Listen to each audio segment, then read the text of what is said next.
Yes, my viewers, my subscribers, back with another video. Another one year why you just say this scam by wash, you see? So I make the government know say man but them things say man basic, man, and one day you talk about the Chinese man, Chinese youth, yes. I just wanted to check it out still, I don't know what you guys think, alright? Hey, Mr. Pussy old bro God.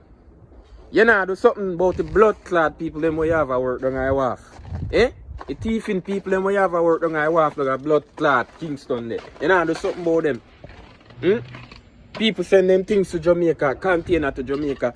The people them down I waff T40. Half of people container gone. And you not talk about that, you not talk about the whole heap of thieves them we have a work I waff. Eh? Brother, I want me things them.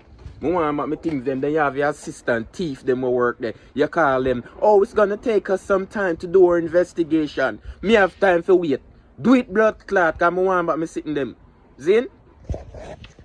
Bad news for those living in England. The UK is set to be on course to be one of the saddest places to live. There is anger on the streets of London. There is frustration. There is acrimony. It's a season of strikes in England. So much so, there's a strike calendar. They're sick of the cost of living crisis which has crippled the economy. So while Prince Harry is crying wolf, attacking the royal family, holding tear-jerking interviews, the British have bigger fish to fry. They're seeing essential services collapse around them, right in the middle of flu season, winter illnesses.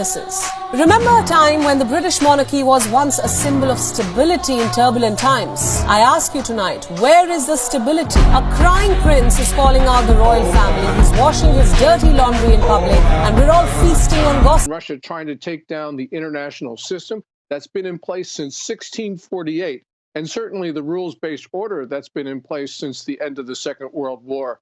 There'll be no freedom, there'll be no democracy, there'll be no human rights if China and Russia get their way.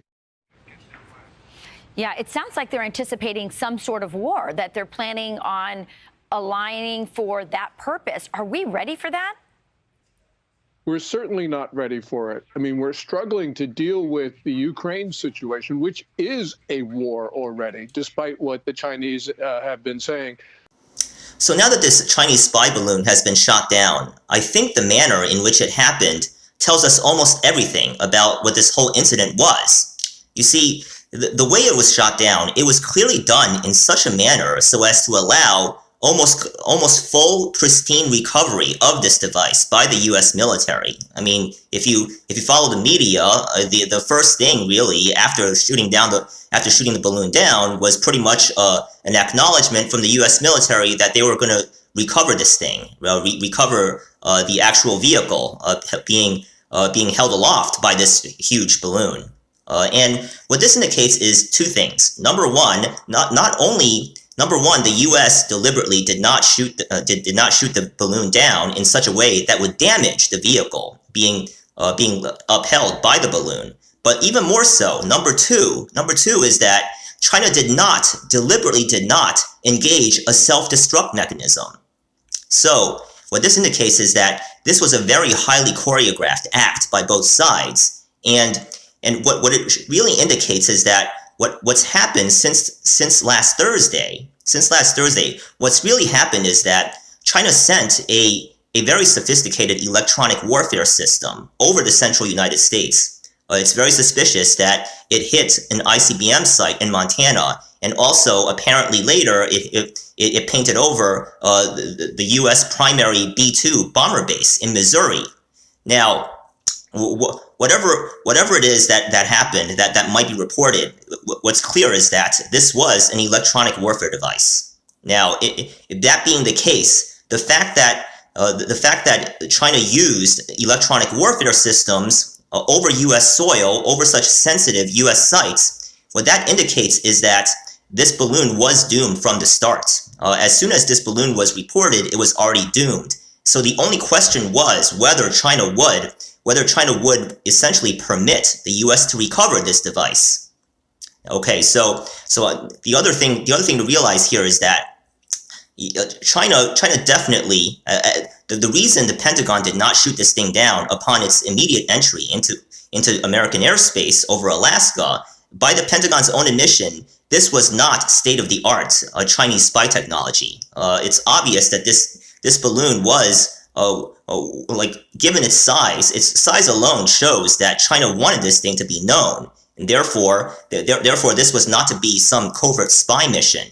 This also indicates that the electronic warfare gear on this balloon is probably second-rate, but by China's current standards, but more likely than not. Death is really just like waking up from a dream, because physical reality is a dream. You do understand that you're in spirit right now, yes? None of you leave spirit. That's your natural state. You are just dreaming that you've left. That's what physical reality is. A portion of your greater being in non-physical reality is pretending that it's no longer in the spirit realm. But you are there, right now, the greater portion of you. And this portion that is seemingly the whole of your identity as a physical being, to the version of you that is in spirit right now, is just about the same as the size of your fingernail. That's your physical being, to the spirit that you are. Do you understand? So just like you wake up in the morning from a dream, yes? Is that painful? No. Well, then same idea. You're just going to wake up and go, oh, that seemed so real, but now I know that was just a dream, and this is who I